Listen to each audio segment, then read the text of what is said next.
Good evening! Actually, good evening, good morning, magandang tanghali.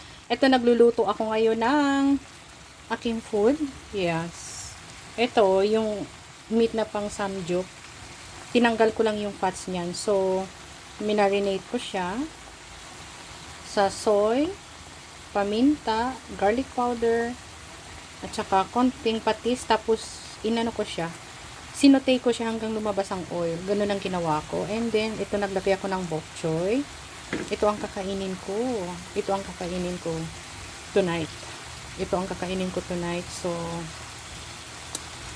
mag-no rice muna ako kasi mataba na daw ako. May nagsabing mataba na ako. So, syempre, nakakaano naman yun, diba?